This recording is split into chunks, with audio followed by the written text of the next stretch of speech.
Olá pessoal, hoje o nosso vídeo, é sobre, lá na página 32 do livro didático, oitavo ano de História, é sobre a emancipação política das colônias espanholas. Primeiro nós vamos falar sobre o Reino da Nova Espanha, tá?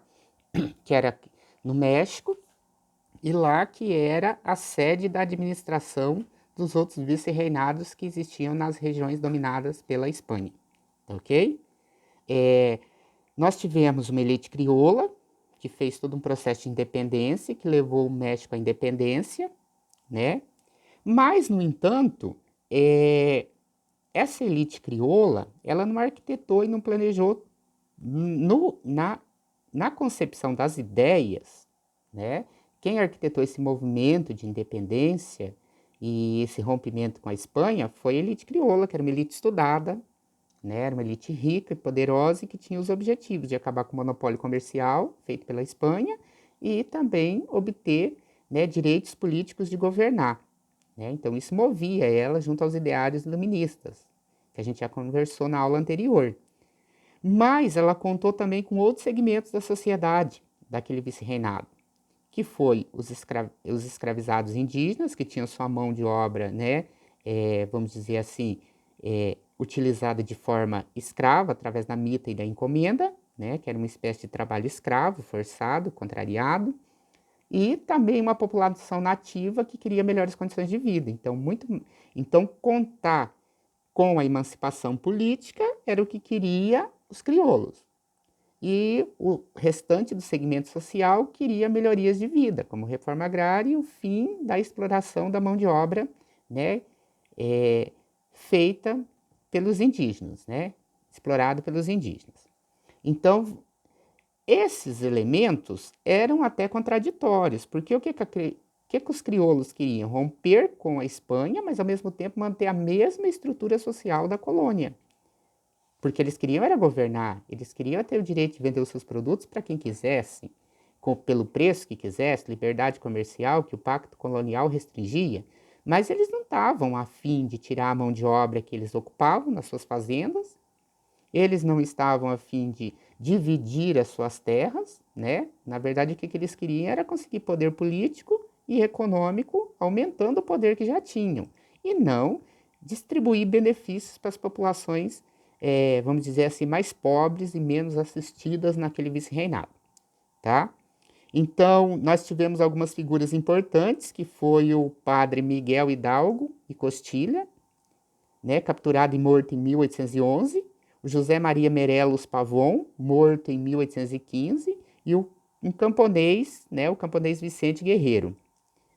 Todo esse processo acabou levando, né, o general Agostinho de Iturbides, crioulo, que declarou, né, imperador em 1821, declarando a independência do México e se transformou em imperador. Mas isso, como está dizendo o texto, acarretou uma grande problemática, porque parte do grupo crioulo que fazia o movimento de independência, eles eram republicanos.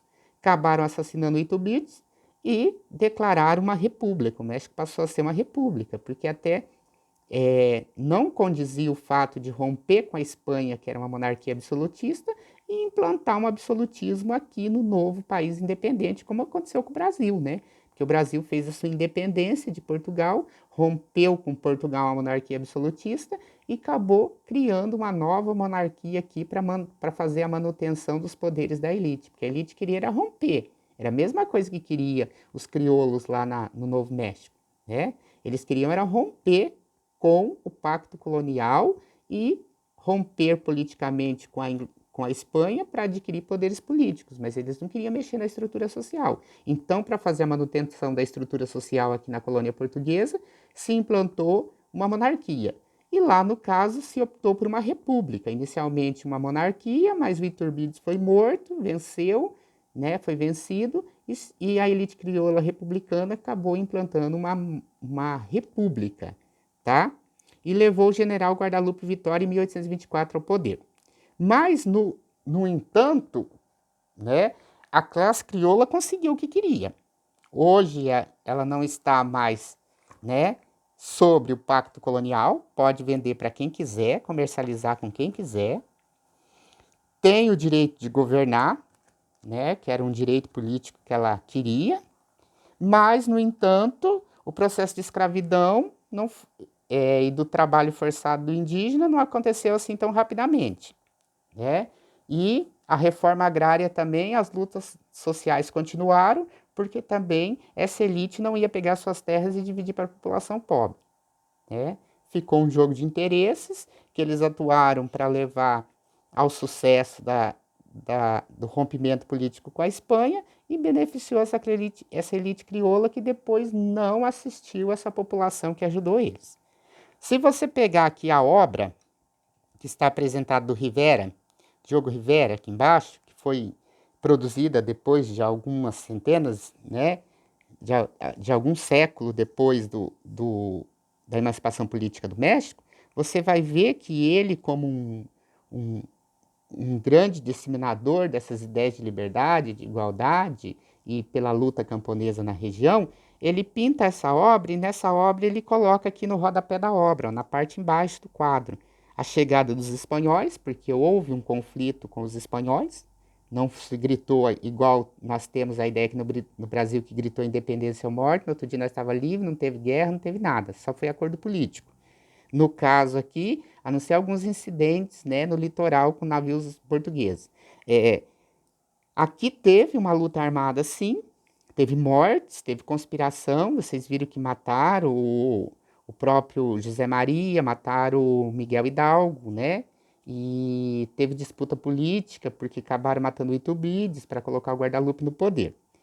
Mas lá em cima nós temos um fato interessante, lá na cúpula do movimento, né? Vamos dizer assim, separatista. Você tem a figura de um padre, que foram os líderes mais importantes inicialmente, você tem toda a elite crioula lá em cima, e ao mesmo tempo você tem uma pessoa aqui, ó, que está até ampliado aqui do lado do RA, que é um homem com uma espada, mostrando a luta armada, e uma espiga de milho, né?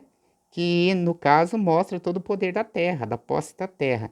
Parece que ele discursa para um grupo de camponeses, é a ideia do autor, né? Uma releitura desse processo histórico de independência que o Rivera faz, e a impressão que ele fala de reforma agrária. Então, na verdade, teve um movimento que levou esses crioulos a chamar a atenção dessas elites mais pobres e desassistidas para ajudar nesse processo de independência do México, certo? Pessoal, sobre a independência e o processo de independência da Capitania Geral da Venezuela e o vice-reinado de Nova Granada, que deu origem à Colômbia, né? O Equador e a... Então, nós temos aqui um caso que aconteceu em 1806, né? Que quando começou as lutas dos colonos contra a metrópole. Em 1811, o general Francisco de Miranda, que liderava esse movimento, proclamou a independência, tá? Mas só que logo em seguida a Espanha já mandou tropas para reverter essa situação, porque não aceitava a libertação desse vice-reinado. Aí o que aconteceu na Venezuela? O que aconteceu? Sumiu Simão Bolívar, uma figura muito expressiva, né, um dos libertadores da América mais conhecidos, porque ele não atuou só no processo da Venezuela, mas ele atuou no processo do Equador, da Colômbia, do vice-reinado de Nova Granada, né? E depois ele atuou em outros vários movimentos na América e ele tinha um projeto, né? O projeto do Simão Bolívar era transformar a América num único país forte, porque já que esses vice-reinados estavam se libertando da Espanha, e na concepção dele, eles tinham que se unir em um único país forte, grande, com a população forte, para não cair na mão de outra economia forte.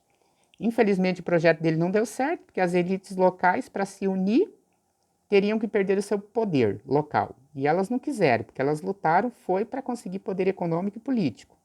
Então, automaticamente se fragmentou em vários pequenos países pobres que caíram na mão da Inglaterra.